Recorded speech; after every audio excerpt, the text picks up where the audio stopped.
बीच जान न दई हो, राम जी बिनती सुनो। बगिया बीच जान न दई हो, राम जी बिनती सुनो। बगिया बीच जान न दई हो, राम जी बिनती सुनो। बिनती सुनो, बिनती सुनो, बिनती सुनो, बिनती सुनो, बिनती सुनो, बिनती सुनो, बिनती सुनो, बिनती सुनो। जान न दई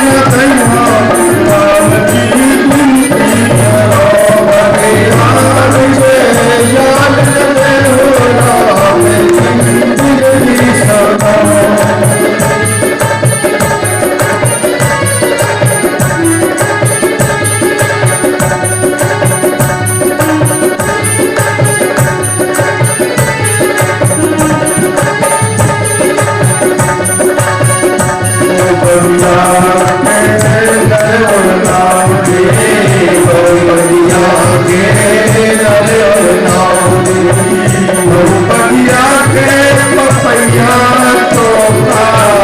सुनो।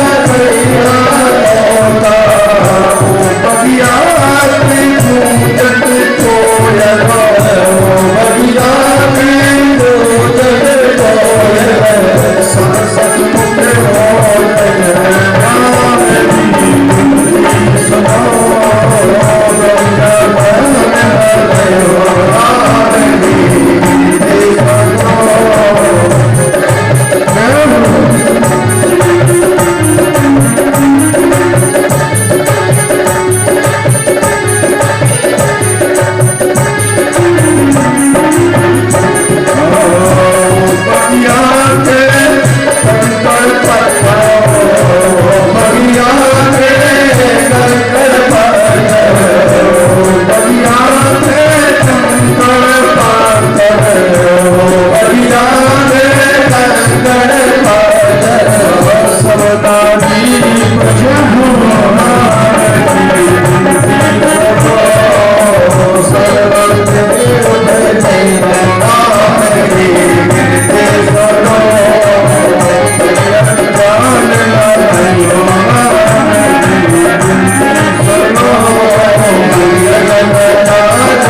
दई हो, राम जी बिनती सुनो।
बहुत प्रिय।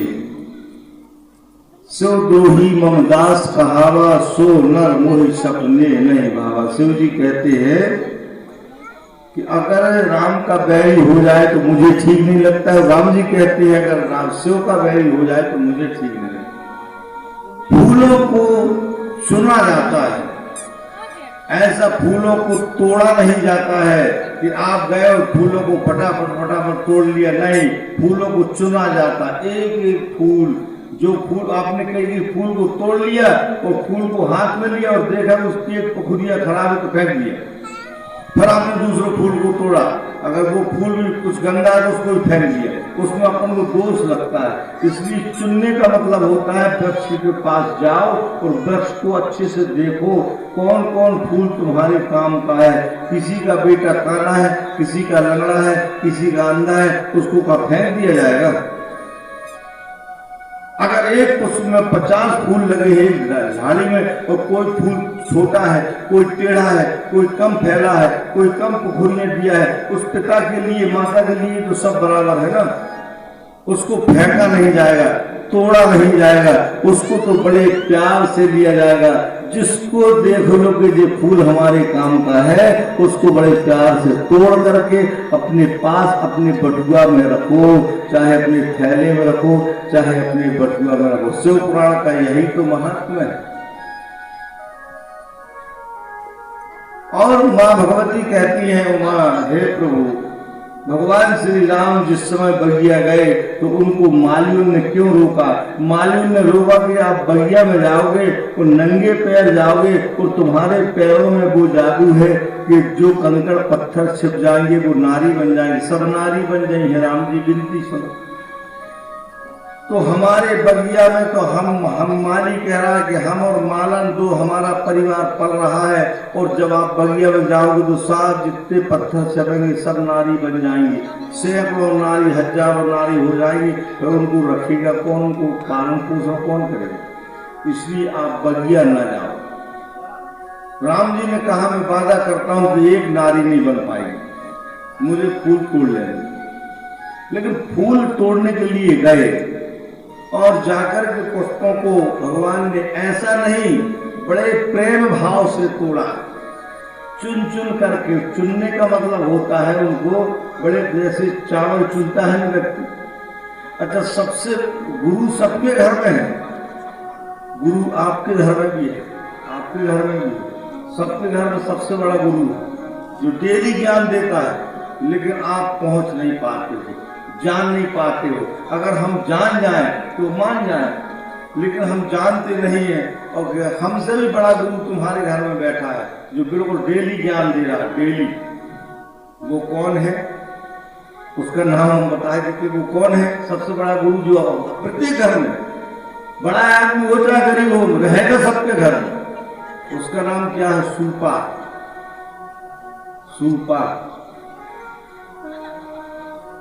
1 किलो चावल रखे आप, और 1 किलो चावल में 100 ग्राम पतले पतले झीनी झीनी कंकड़ डाल दें। 1 किलो चावल में 100 ग्राम पतले पतले कंकड़ मिला दें, मिला करके और गुरु जी की गोद में डाल दें। ठीक, गुरु तो उसको कहा जाता है जो कंकड़ को अलग कर दे और चावल को अलग कर दे, गुरु वो होता है। ऐसा नहीं कि पंडित जी होगा तो गुरु बन लेने नहीं। गुरु का भाव होता है जो चावल में से कंकड़ निकाल दे, हमारे शरीर में से जो पाप है उसको निकाल के अलग कर दे, हमारा शरीर निर्मल कर दे, वो है गुरु। और वो गुरु ऐसा है सूपा महाराज, उसमें चावल में कंकड़ मिला दो, और अगर कोई माता के हाथ में पड़ जाए तो फिर वो त्रिशु चलते हैं, चलत नहीं, नहीं, अगर गलत हो तो ऐसा कर दिया करो, सही हो तो हाँ किया करो। वो ऐसा चलता है टेढ़ा, वो सीधा नहीं चलता, टेढ़ा। और वो ऐसा चलेगा और ऐसा चल के जितने जितने अंदर कंकड़ घुसे हैं चावल के अंदर, बिल्कुल बारीक बारीक उनको सबको निकाल देगा बाहर। अच्छी चीज को रखेगा अंदर और खराब चीज को फेंक देगा बाहर। ऐसा प्रत्येक जीवात्मा को होना चाहिए, तो सतयोग अभी लग जाएगा, अभी धर्म नगरी बन जाएगा, अभी राम जी की नगरी बन जाएगा। अगर प्रत्येक आदमी मन के अंदर जो पाप तैर रहा है, मन के अंदर कुदृष्टि तैर रही, मन के अंदर भुजा जा रहा है, अरे वो बिटिया कितनी अच्छी है, वो बहू कितनी अच्छी है, वो लड़का कितना अच्छा है जी, अंदर घुन रहा है, तो चुन रहा है। माता पिता कह रहे बेटा क्या हो गया, बोले कुछ नहीं, मुझे कुछ नहीं, उसके अंदर चुन रहा है। अगर वो ना चुने, मन के मलाह को निकाल के फेंक दे, पवित्र हो जाए, ये दृष्टियों से बिल्कुल एक बराबर सम देखने लगे, सब गंगा जैसी पवित्र बन जाए, तो अभी सतयुग लग जाएगा। अभी आदमी माना बिल्कुल एक घाट पानी पीने लगे, शेर और बकरी। आज किसी की बिटिया को कोई रात में ले जाए, दिन में ले जाए, किसी की पत्नी को ले जाए, दिन में ले जाए, रात में ले, सब एक भावना मानने लगे। लेकिन सिर्फ मानव की दृष्टि बदल जाए, और जब तक मानव की दृष्टि नहीं बदलेगी, जब तक सतयुग द्वापर नहीं लगेगा और भगवान नहीं आएंगे। भगवान कब आते हैं, भगवान कहाँ आते हैं?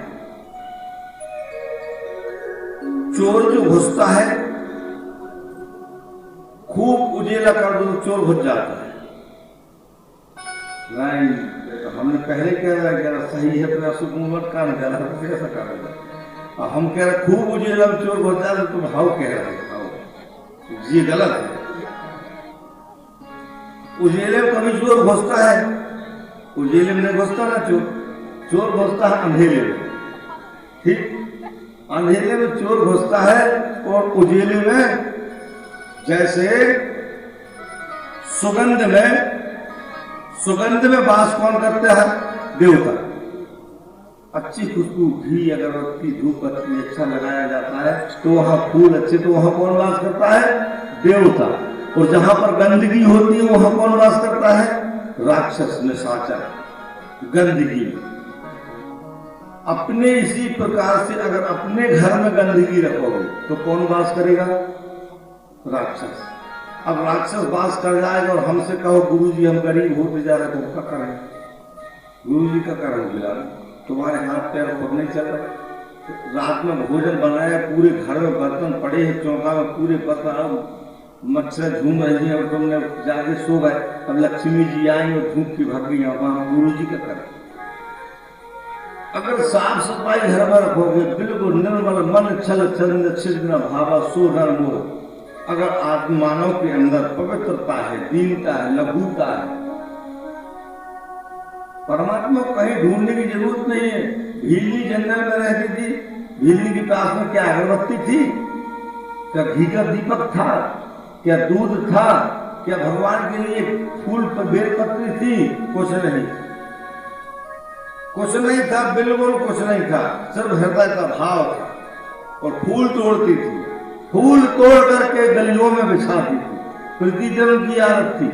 तो भगवान ने कहा है पुष्पम फलम तुयम अर्पणम, आने फूल, बेलपत्र, दूर्वा और पुष्पम फलम।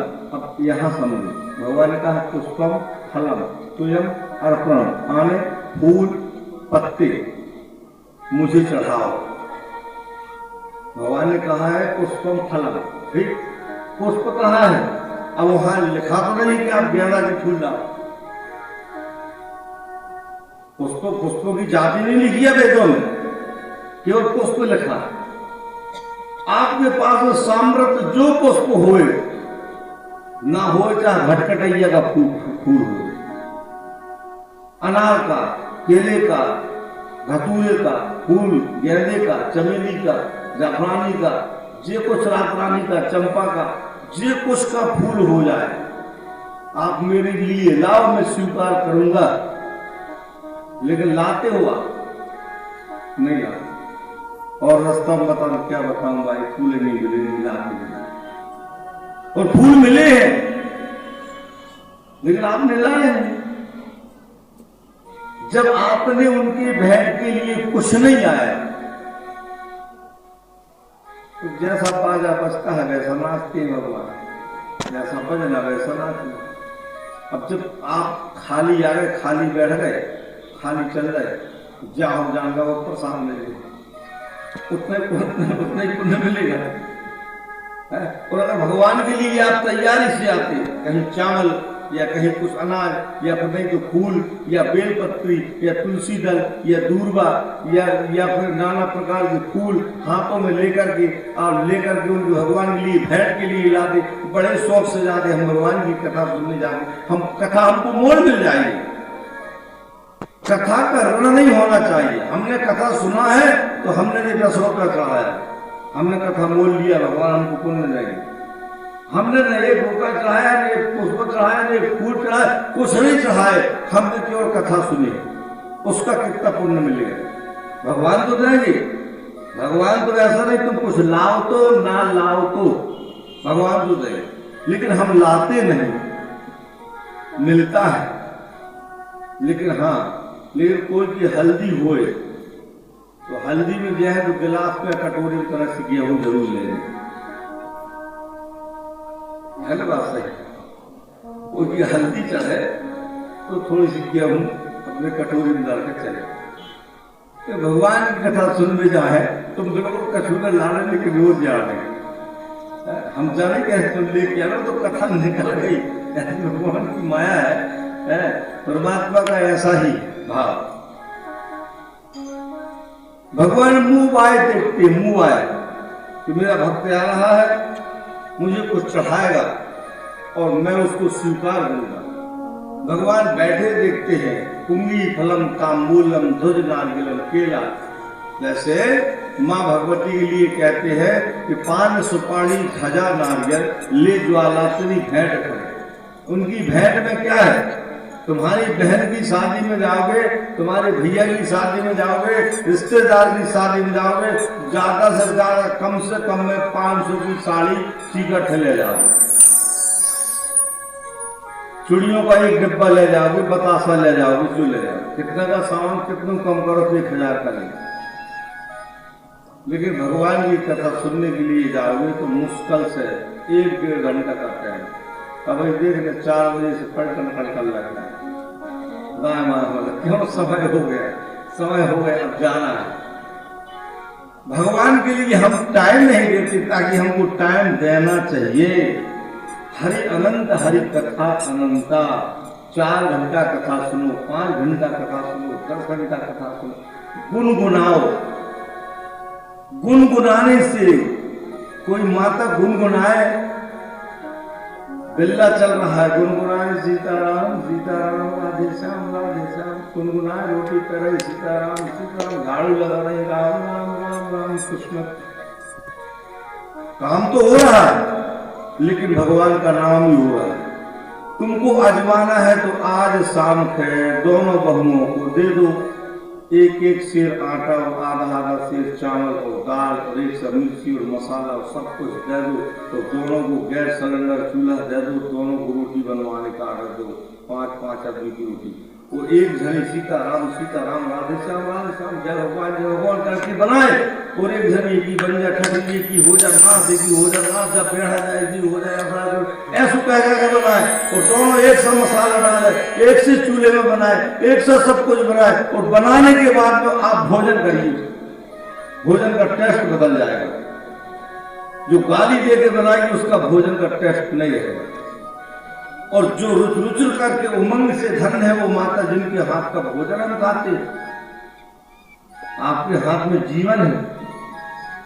आपने अगर उघारा बना लिया, कहीं चला गया, गिर गई चप्पू, आपने पर्दे चले गए, पति चले गए, लड़का बच्चा शायद पूरा परिवार चला गया। इसलिए भोजन माता, वो अन्नपूर्णा कहते हैं उस माता को, अन्नपूर्णा देवी कहते हैं, जिसके हाथ का भोजन सब पूरा पति और बच्चे का जीवन तुम्हारे हाथ में है।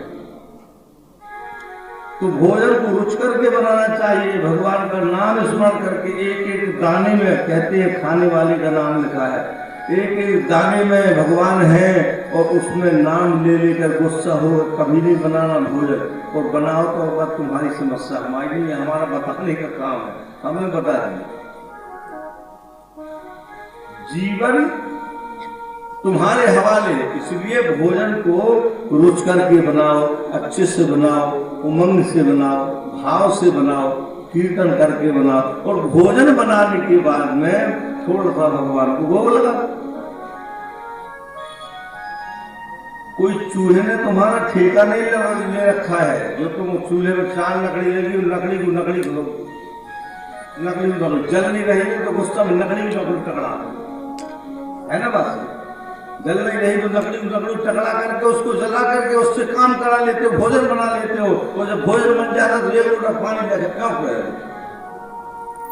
दिया काम सका जैसा ही आगे जावा।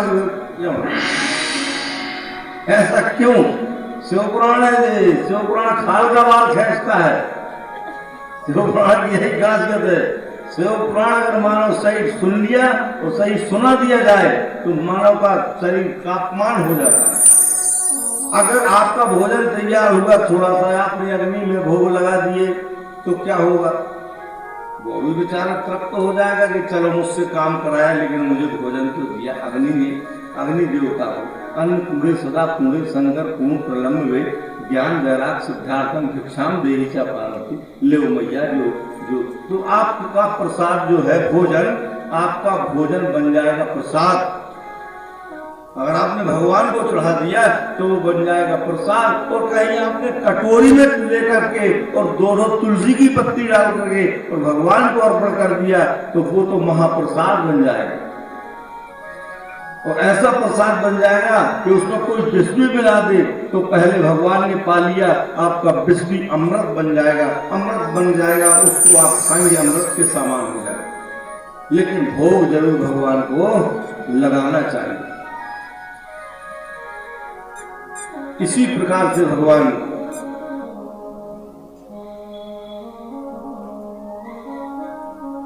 विधान पूर्वक की बात है।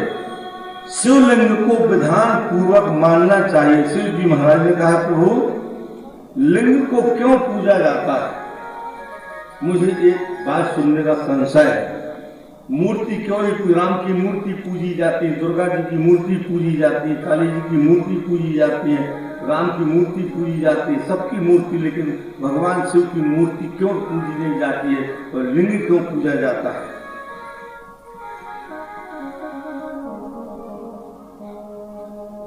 मंत्रोति यथा प्रीत्यम तथा वेदसो मंत्र द्वारा उसस्या पुण्याय विस्तारमसम। और संक्षिप्त में भगवान कहते हैं 16,000 गोपिकाएं तालाब में स्नान कर रही है। शिव पुराण और भागवत पुराण दोनों की कथा, एक कथा भागवत में मिलती है या कथा शिव पुराण में। दोनों सब गोपिकाएं स्नान कर रहे थे। ऐसा पर्व आया था कि गोपिकाओं ने सोचा कि हम आज वस्त्रों को अलग करके स्नान किया जाए। तो भगवान कहते हैं कि जस मर्यादा जगत की बांध दीन करतार, योगी जति सती गति सोई करे व्यवहार।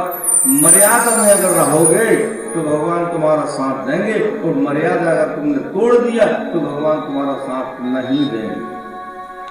भगवान ने मर्यादा के लिए वस्त्र बनाए हैं। मर्यादा करो। सबने वस्त्रों को उतारा और वस्त्रों को रख दिया किनार पर, और 16,000 गोपिकाओं ने कुछ वस्त्र पहना और बोले ज्यादा वस्त्र न पहना जाए। और 16,000 गोपिकाएं तालाब में स्नान करने लगी और स्नान करने लगी। और स्नान करते करते वहीं भगवान का मंदिर बना हुआ था शिव जी का, तो नहा करके और एक लोटे में जल लेकर के भगवान के दरबार में जाकर के भगवान को अर्पण करने लगे। एक लोटा जल लिया और जाके भगवान शिव कुछ नहीं मांगते। भगवान शिव आपके अंदर फल है तो ठीक है, केला है तो ठीक है, नहीं तो जल ही खाली चढ़ा देंगे तो जल में भी प्रसन्न हो जाते। प्रसन्न नंबर निधायते, भगवान जल में भी खुश हो जाते हैं। आप कुछ नहीं, एक लोटा जल ले और जल नमः शिवाय नमः शिवाय नमः शिवाय सबको जपना चाहिए। ये पंचाक्षरी मंत्र है। पंचाक्षरी मंत्र का हर हर भोले नमः शिवाय नमः शिवाय ओम नमः शिवाय हर हर भोले नमः शिवाय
बता देता हूं।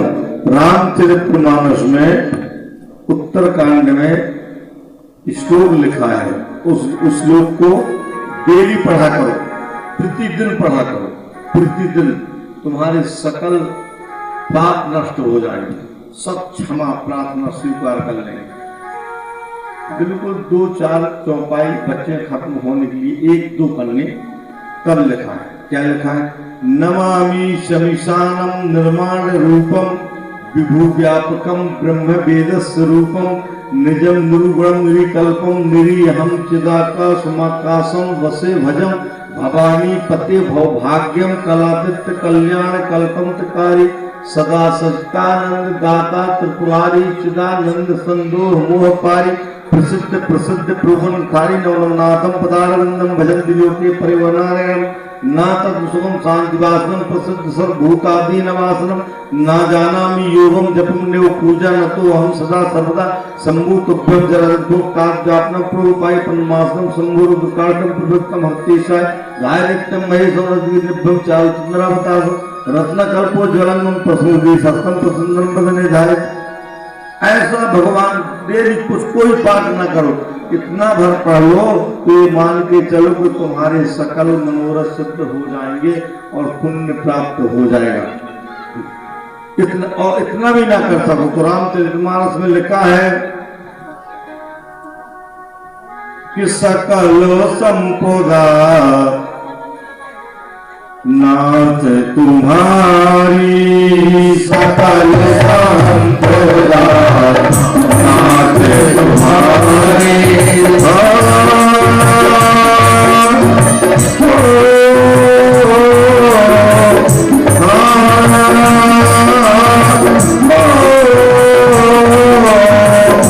मैं सेवा कोई समेत सुपनाई,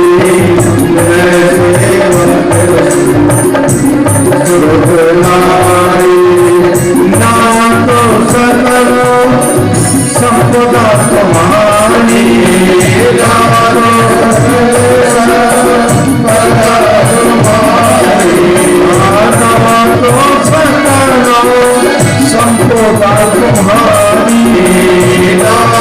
संपदा तुम्हारी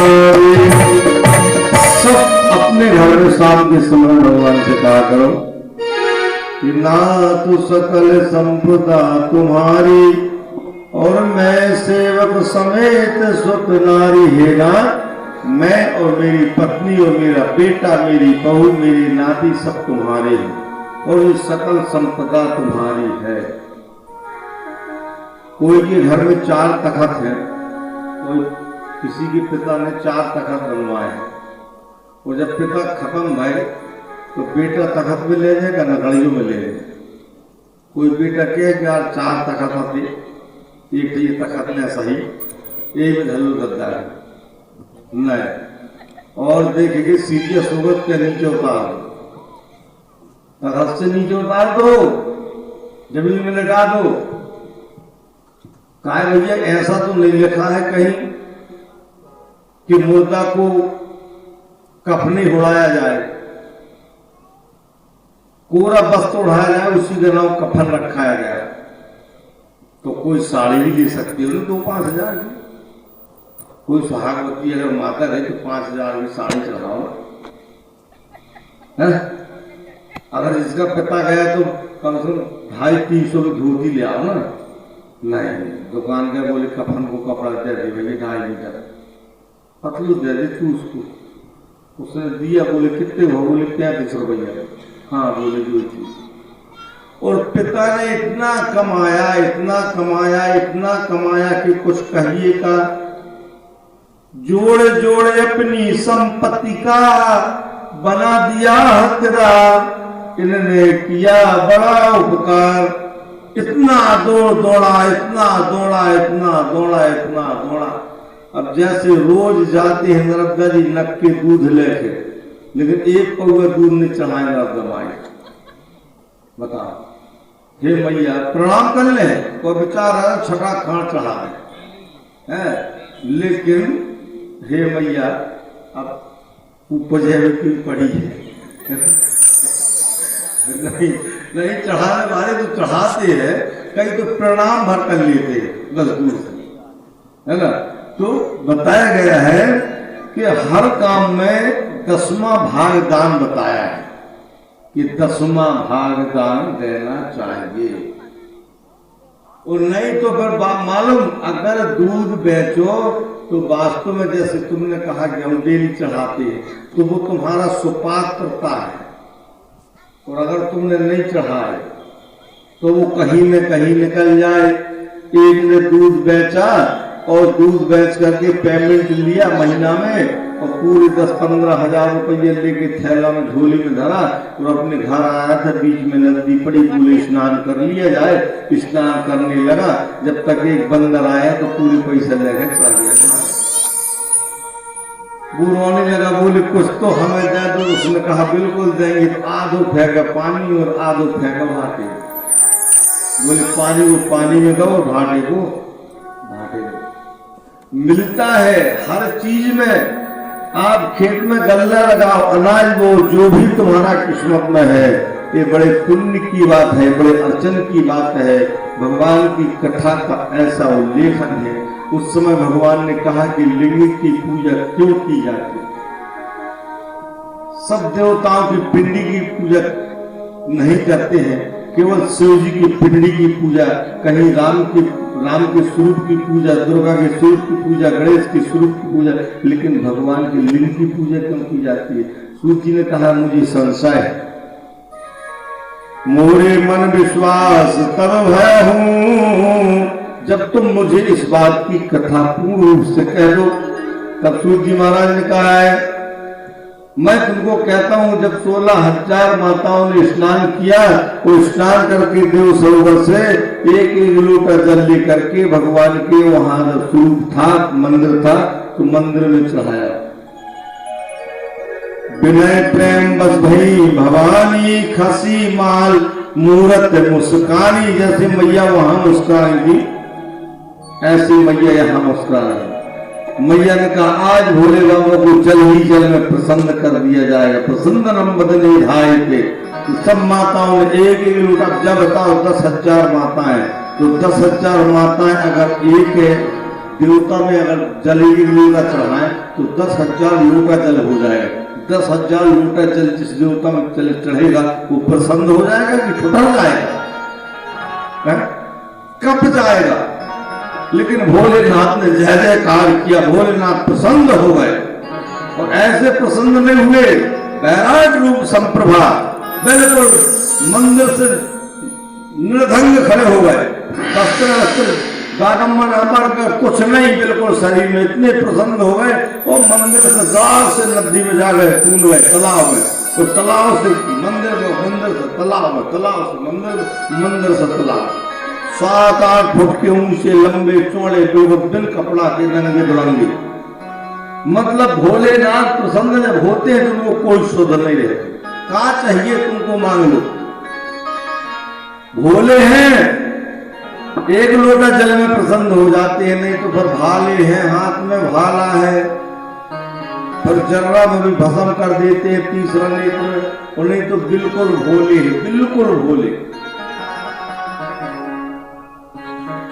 बहुत सीधे देव महादेव, बहुत सीधे। अच्छा जब बताओ, जैसे शंकर भगवान की पूजा करा दो, अच्छे हाथ फेरा पिंडी मेरा अच्छी घिस कभी सफा और बढ़िया अच्छी तिलक लगा, घी लगा, तो पतला समन से लगा दो, शंकर जी समन से, शंकर जी समन। तो कोई जगह ऐसे हाथ फिर और ऐसे खड़ो हो जाए तो सका फिर भी फिर हो। अगर शायद तुम जल लेके जाओ, उनकी जोरों 2-4 लिपटी रहे, ऐसे होत रहे, तो लोटा छुड़ा दे हाथ से, लोटा हाथ से छुड़ा दे। और पास में जाओ बिच्छू और ततरियां और बरनियां अगर घूमत रहे तो चढ़ा के चलता हम बाहर गुरु जी बोले चढ़े गुरु जी भाग अब बैठ कहीं लगा जाए तो कूद जानी से समझ गए। भोलेनाथ की ऐसी अपार माया है, ऐसी कृपा है, वो तो उनसे प्रार्थना करा जाता है प्रभु तुम्हारे गणों को संभाल करके रखा। बोले शंकर भगवान की हो। माननीय विधायक जी संजय भैया के छोटे भैया पप्पू यादव जी आए, महाराज जी का स्वागत करें।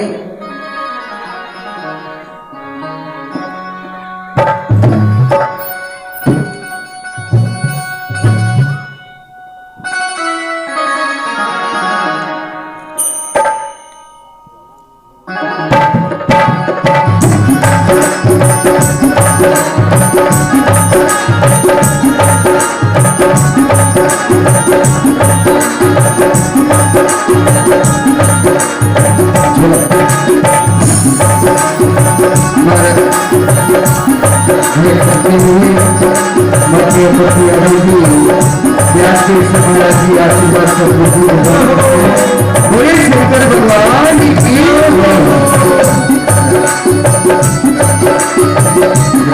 और भी जो स्वागत करना चाहते हैं महाराज श्री के आकर के स्वागत कर सकते हैं एक करके। बोले शंकर भगवान की एक छोटा सा भजन कर देते हैं महाराज जी। सब मिल कर बोलो आज, सब मिल कर बोलो आज, हरि ओम नमः शिवाय। सब मिल कर बोलो आज, हरि ओम नमः शिवाय। सब मिल कर बोलो आज, हरि ओम नमः शिवाय। सब मिल कर बोलो हरि ओम नमः शिवाय। हरि ओम नमः शिवाय। हरि ओम नमः शिवाय। हरि ओम नमः शिवाय। हरि ओम नमः शिवाय। सब मिल बोलो आज, हरि ओम नमः शिवाय। सब मिल बोलो आज, हरि ओम नमः शिवाय। भैया बोले नमः शिवाय। भैया बोले नमः शिवाय। भैया बोले नमः शिवाय। भैया बोले नमः शिवाय। बोले बोले नमः शिवाय। बोले बोले नमः शिवाय। भक्तो बोले नमः शिवाय। बोले नमः शिवाय। सब मिलकर बोलो हरि ओम नमः शिवाय। सब मिलकर बोलो हरि ओम नमः शिवाय। सब मिलकर बोलो हरि ओम नमः शिवाय। सब मिलकर बोलो हरि ओम नमः शिवाय।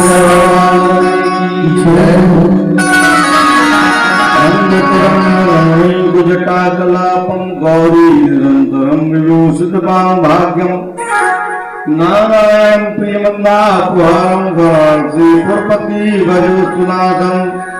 बोलो शंकर भगवान की जय हो।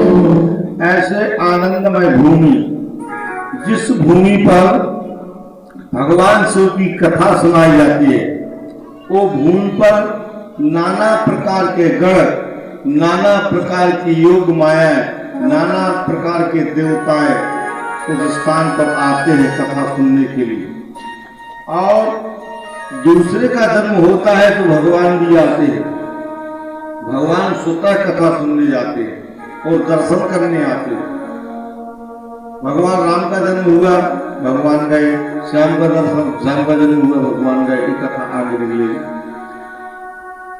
पिंडी के भाव अर्थ का मतलब होता है 16,000 माताओं ने जब जल चढ़ाया, एक एक लोटे जल, ओम नमः शिवाय, ओम नमः शिवाय।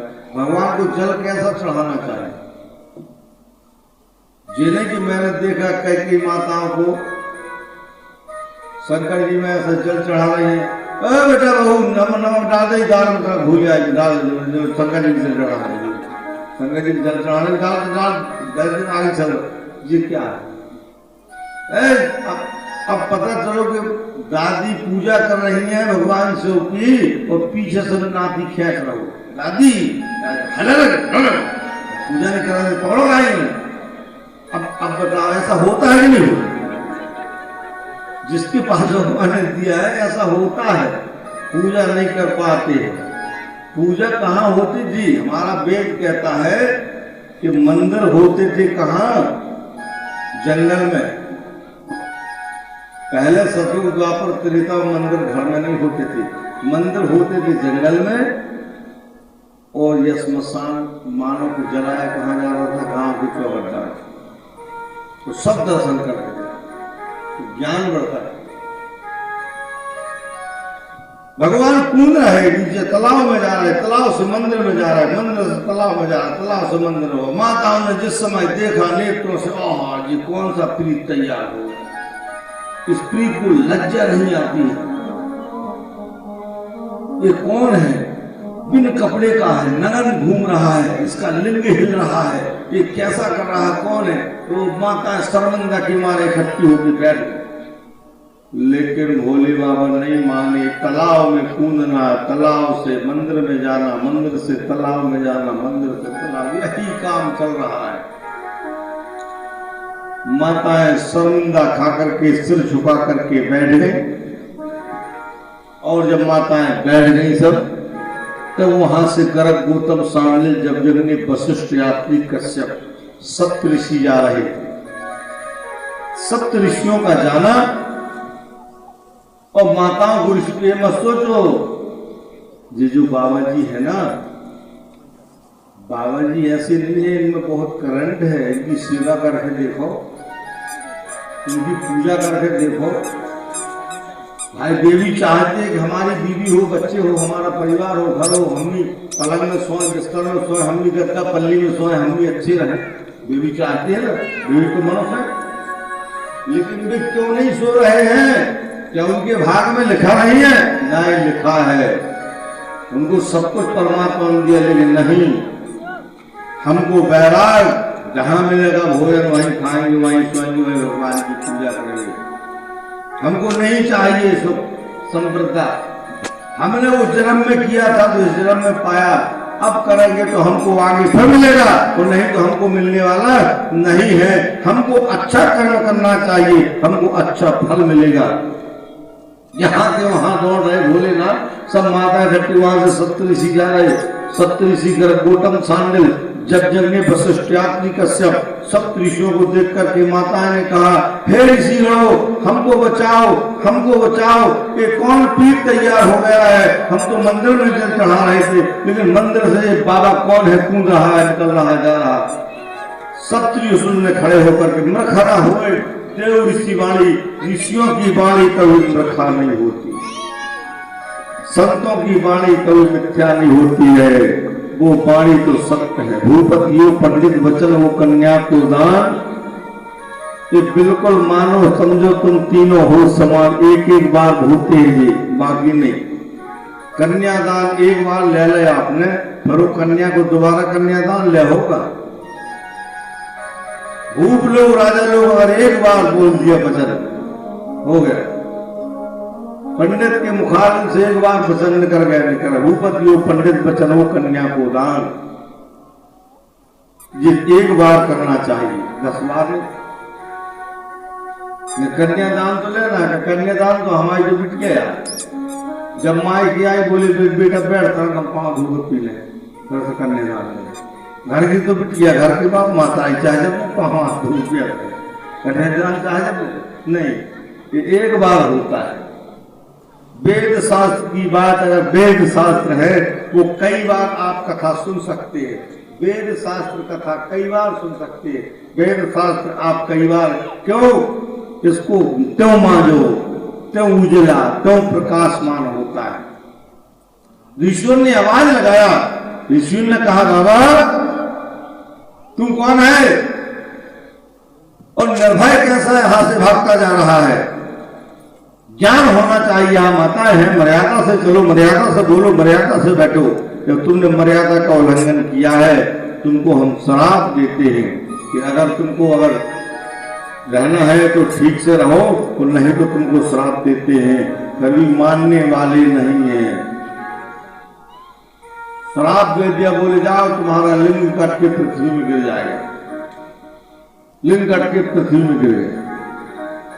और भगवान गए तो मंदिर में समा गए। अब लिंग जैसा पृथ्वी में गिरा तो पृथ्वी चिल्लाने लगी, बोले बचा लो बचाओ, इसको धारण करने वाली मैं नहीं हूं, और इसको धारण करने की मुझ में क्षमता नहीं है, मैं फट जाऊंगी, पाताल प्रलय हो जाएगा, दौड़ो दौड़ो बचाओ बचाओ, हाहाकार मच गया दुनिया में। दौड़ करके ऋषि लोग गए पास में, हाथ जोड़े प्रार्थना करे, बहुत बड़ी गलती हो गई। हे गंग तरंग रमणी जटाकलात्म गौरी हमसे बहुत बड़ी गलती हो गई, हे नारायण बचाओ, हमने बिन विचारे श्राप दे दिए, और इस श्राप मिथ्या हो गया, और मिथ्या का कारण हमको दोष लग जाएगा, प्रभु बचाओ बचाओ। आकाशवाणी हुई, बिना विचारे जो करे सो पीछू पछताए।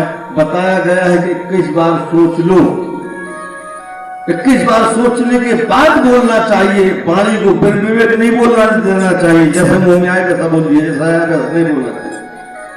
बड़े प्यार से, बड़े आस्था से, बड़े उज्ज्वल से, बड़े प्रकाश से, बड़े आस्था से, उन्नति से और इज्जत से, मर्यादा से बोलना चाहिए। वचन वज्र तही सदा कठोरा, कठोर वचन सदा नहीं बोलना चाहिए, अच्छे वचन बोलना चाहिए, वाणी अच्छी बोलना चाहिए, बड़ी प्यार भरी मीठी वाणी बोलना चाहिए। इस प्रकार से उन्होंने बड़े आश्चर्य के साथ में देखा, और बड़े पुनीत पावन के साथ में, ना को जानत ना को मानत ना को संत लगत प्यारे। उस समय कोई प्यारा नहीं लग रहा है, जब वो संत भी प्यारे, उन्होंने श्राप दे दिया और रोने लगे बेचारे, हाथ जोड़ने लगे, बोले शांताकारम मुजग शयनम पद्मनभम सुरेशम विश्वाधारम गगन सदृशम मेघवर्णम सुहागम लक्ष्मीकांतम कमलनयनम युगवृंदारुगभ्रम वंदे विष्णु भव भय हरणम सर्वलोकैकनाथनम। हे भगवान चक्र सुदर्शनधारी आप बचाओ। आकाशवाणी हुई, आकाश से देवताओं ने बोला एक काम करो, हे ऋषियों आपने बिन विवेक तो बोल दिए, और बिन विवेक आपने बोला है, और बिन विवेक आपने गिरा दिया, या तो कठोर है या तो मुझे भी अच्छा नहीं लग रहा है, लेकिन मैं तुमसे एक प्रार्थना कर रहा हूँ, मेरी वाणी को आप मानिए और मेरी वाणी को बढ़िया समझिए, और वाणी को बढ़िया लाड़ प्यार के साथ में मैं इस वाणी को याद रखो, जो मैं कह रहा हूँ ध्यान पूर्वक से श्रवण करो। आप सीधे हिमालय चले जाओ, तो हिमालय में माँ भगवती है। कौन? उमा। इस लिंग को उमा ही धारण कर सकती, बाकी कोई नहीं धारण करने वाला है, कोई धारण करने वाला नहीं है। तो जाओ आप भगवती के पास और भगवती से प्रार्थना करो, जल्दी जाओ। दौड़ करके देवता भागे, जाकर के कैलाश में माँ भगवती का जयति भगवती देवी नमो, जय पाप विनाशिनी बाहु फल दे, जय सुमुन सुमुख पाल धरे, प्रणामी तू देवी नर्तन हरे। जाकर के माता जी को प्रार्थना किया, प्राणायाम किया, और माँ भगवती मैया ने पुनः वहां से बोली ऋषियों क्यों घबरा रहे हो? क्या बोले? माता हमसे बहुत बड़ा अपराध हो गया है, हमारे अपराध को क्षमा करो, और जाकर के लिंग को धारण करो, और नहीं तो पृथ्वी फट जाएगी। हम आपसे प्रार्थना करते हैं। माँ भगवती ने कहा आप चिंता मत करो, चिंता शोक विनाशनम, चिंता मत करो, मैं चलती हूँ तुम्हारे साथ। माँ भगवती वहां से आई, और माँ भगवती ने देखा तो पृथ्वी में लिंग धंसता जा रहा है। माँ भगवती ने पुनः अपना स्वरूप बनाया, काय का? गिलहरी का योनि स्वरूप, संप्रभा जैसी योनि रहती है ना, योनि